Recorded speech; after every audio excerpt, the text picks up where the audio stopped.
जय भीम, नमो बुद्धाय साथियों। मैं लखनऊ से संघमित्रा गौतम, भारतीय समन्वय संगठन लक्ष्य से।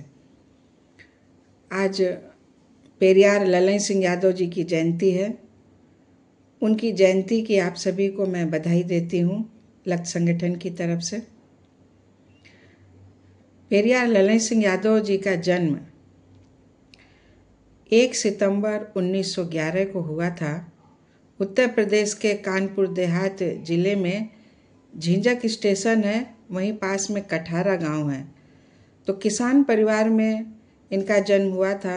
इनके पिताजी का नाम गज्जू सिंह और माताजी का नाम मूला देवी था। इनका परिवार अंधविश्वास रूढ़ियों से मुक्त था।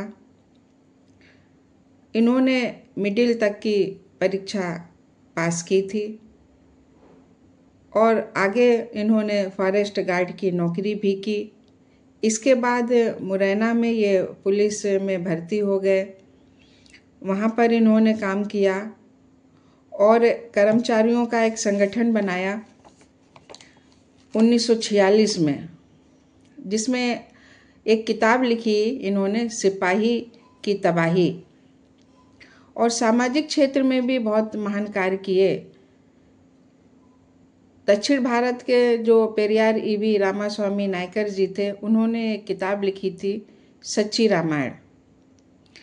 तो उसका इन्होंने हिंदी रूपांतरण किया और काफ़ी जद्दोजहद के बाद सुप्रीम कोर्ट ने फैसला इनके पक्ष में किया, क्योंकि उस किताब को छपाने में पूरे देश में बहुत विवाद हो रहा था।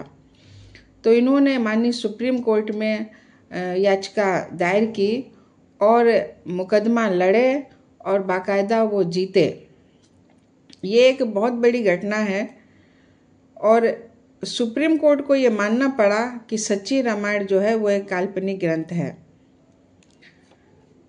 इसके अलावा इन्होंने किताबें भी लिखी बहुत सारी, जैसे शोषितों पर धार्मिक डकैती, शोषितों पर राजनीतिक डकैती और सामाजिक विषमता कैसे समाप्त हो। कुछ नाटक भी लिखे, जैसे शंभूक वध, अंगुलीमाल, एकलव्य, नागयज्ञ, संत माया बलिदान जैसे। और जीवन पर्यंत ये ब्राह्मणवाद के खिलाफ लड़ते रहे। इन्होंने प्रेस भी बनाया, किताबें छापने का भी काम किया, लिखने का भी, पढ़ने का भी काम किया। इनके जीवन की कुछ ऐसी घटनाएं थीं जिससे ये बहुत बागी हो गए और ऊंच नीच, छुआछूत, भेदभाव, ये जो हिंदू व्यवस्था में कुरीतियां व्याप्त थीं, इसके खिलाफ इन्होंने बहुत बड़े बड़े आंदोलन किए।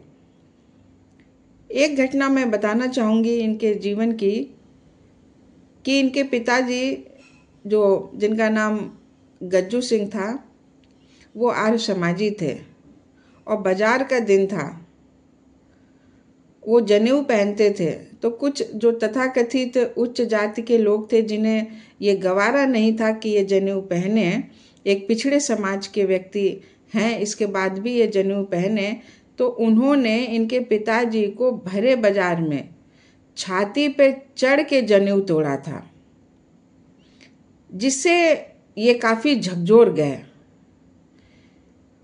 और इतना बड़ा अपमान इन्होंने अपने पिताजी का सहन किया। और इन्होंने जीवन भर इस ऊंच नीच की व्यवस्था के खिलाफ लड़ाइयाँ लड़ी, संघर्ष किया। लेकिन दुख होता है कि हमारे पिछड़े भाइयों को इनके बारे में, इतने महान कृतित्व के बारे में कुछ भी जानकारी नहीं है।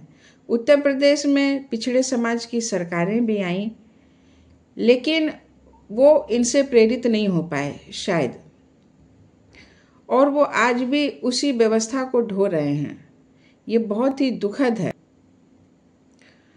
तो हम उन्हें बार बार याद करते हैं और उनके मार्ग पर चलने के लिए बहुजन समाज को कहते हैं, प्रेरित करते हैं कि वो इनके बताए हुए मार्ग पे चलें और तमाम अंधविश्वास, पाखंड, ऊंच नीच को त्यागें, छोड़ें और शिक्षा, करुणा, मैत्री, समता, भाईचारा, समानता को अपनाएं। तो साथियों, एक बार फिर उनकी जयंती की आप सभी को बहुत मंगल कामनाएं। विदा चाहूँगी। जय भीम, नमो बुद्धाय।